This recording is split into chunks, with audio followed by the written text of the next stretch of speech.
Hi there. It's Pastor X of Marriage Affairs, and it's been a good year, indeed, a good year. And as we end this year, I just want to share just a few things, a few pointers, and I hope this is something that can help you in some way or the other.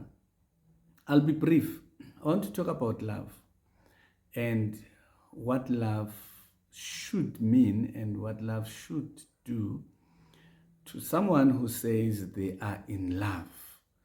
And perhaps this will give us a better understanding so that when we're dealing with people coming into our lives, but at the same time dealing with people walking out of our lives, we will have a better understanding of what that means, and hopefully we can be able to apply ourselves differently.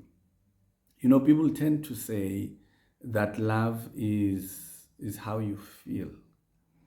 Yes, it is how you feel, but what is then love? Love is a choice.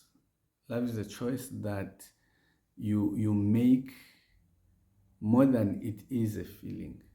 It's a choice about how you will feel about this person, regardless. Because if it was a feeling, then every time the person hurts you, every time they do something that you don't agree with, they do something that that doesn't sit well with you. It might not even be as hurtful. You might just disagree. The minute you disagree, and then you would walk away. So then it is a choice that you are making about how you will feel about this person. That's why you'd find people who would have someone they are with, and they will have someone else who promises them the whole world and promising them everything. And they can see how genuine that promise is. But they make a choice and say, I'm going to love this one. So it's a choice that you make. You don't love only because you feel. You love because you believe. So there are a couple of things that you need to believe in for you to say you love this person. You need to believe that they have the best interest, your best interest at heart. You need to believe that they love you back. You need to believe that there is a future with this person. Yes, sometimes we believe and we get disappointed along the way, but for you to love practically, you have to believe. So love without faith is impossible then. Hence, without faith, we give up in love. In other words, if now I stop believing in you, I stop believing in what we have, I stop believing in how much you love me, the minute I stop believing that you would do anything, to make sure that I'm okay, to make sure that I feel good, to make sure that I'm safe, to make sure that I'm taken care of, then the minute I stop believing that, my faith dies. And when the faith dies, then I stop loving you. Okay? I don't move away, move out of your life because I stopped loving you, but I stopped believing. Okay? My faith in us, in you, in what we have is gone. So I make now another choice of walking out. And I want you to hear me properly on this one, because most times we try to force people. I have a couple of people that are saying, Pastor X, I want out of this relationship, not even marriage, but my partner is refusing. And I always ask myself, then what do we call that? Because it's no longer love. It might be a relationship, but it's a relationship to who? It's a relationship to who? Because one person has made up their mind, the heart is not there anymore. So you forcing it, what is the gain?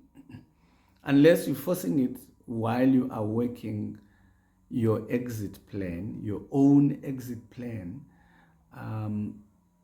So some people would stay for kids, some will stay for money, some will stay for status. Maybe you are a pastor or you are a prominent, public figure, politician, whatever, and you want to preserve that image because you know that you have a lot to lose out of that. Yes, others will say because they're scared of what would people say, what would people think, and all that.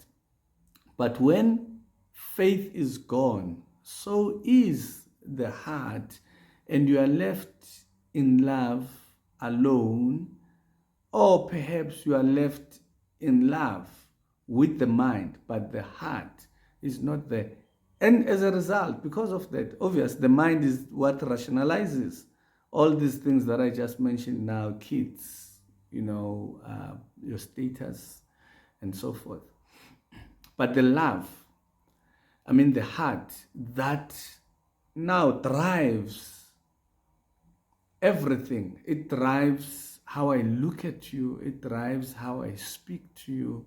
It drives how I touch you. It drives how I listen to you, and so forth. It's gone.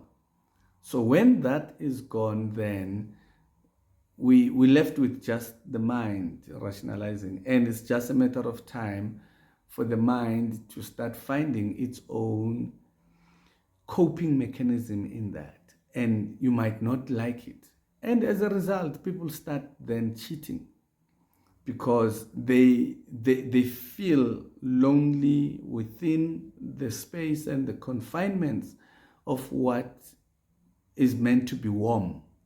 You start feeling cold, in a space where you're supposed to be feeling all good. So you should never force love. You should never convince someone to love you, because if you convince me to love you, it's no longer love. No, it's mere motivation.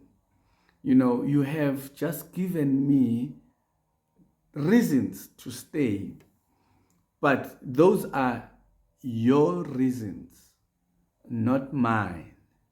Okay? Up until those reasons are proven otherwise by your actions now, after you've convinced me, I will go back to my former position of wanting out of that. Now, motivation usually doesn't last that long.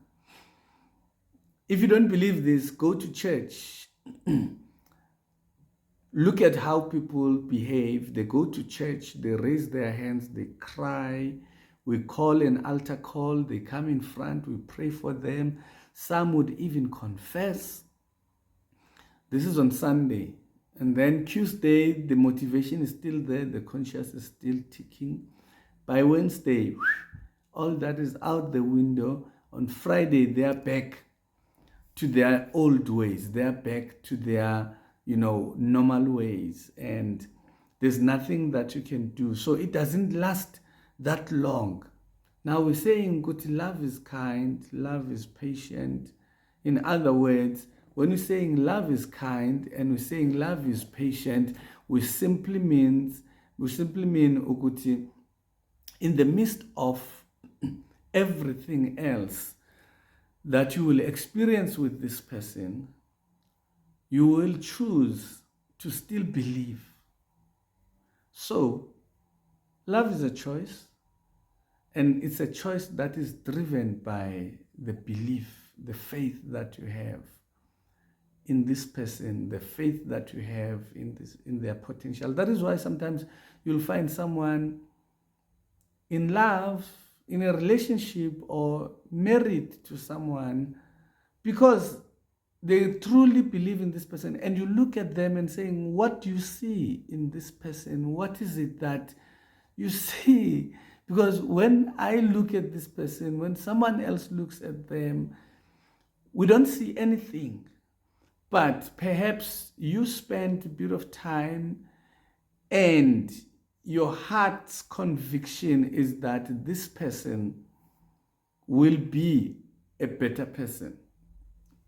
Some of us, we want them ready-made, we want them ready fixed.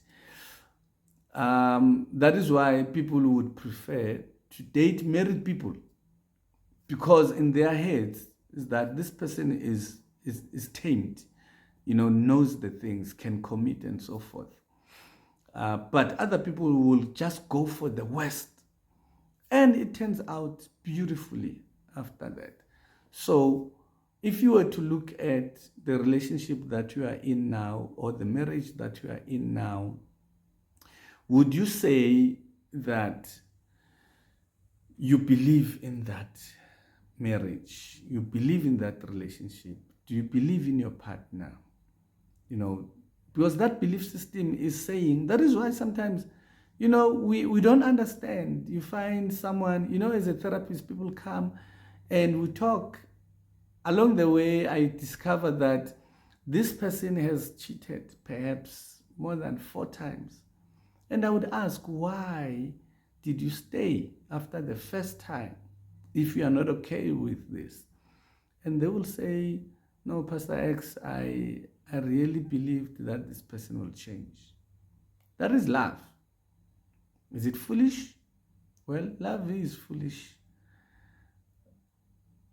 We are foolish as Christians, or whoever believes in anything, because we believe in God we've never seen, like as a naked eye. It's all about believing in Him. The experiences we will have, the encounters we will have with Him reinforces that belief. Okay? That is why others will believe in ancestors. That is also foolish. Believing in people who are dead, that they would do things for you. We don't know. No one has ever been dead and came back except for Jesus.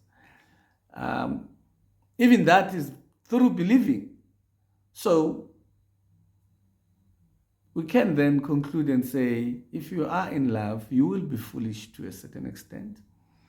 But if you are foolish because it's your conviction, you won't have any regrets. But if you are foolish because you were motivated, then you will have regrets. I wish, as you continue to navigate your life with your partner, you will choose to love not from feelings and emotions, but love from a choice. Love from believing. Love from your faith that this will work. Now, when you love like that, it will work. If it doesn't work, you will still not regret having spent those 3 years, 7 years, 15 years with that person. Because that faith is directly linked to the soothness that your soul will feel. Thank you so much. And remember, if you would like to book an appointment for a session, we do premarital, we do postmarital, we do maintenance plans, we do separation plans, we do mediation. Please give us a call, send us a WhatsApp on 083-3317-350. And you can also buy our audiobooks. We've got 36 audiobooks on relationship matters, also on the same number. And anything else that you would like, God bless you, and you have a great and wonderful time.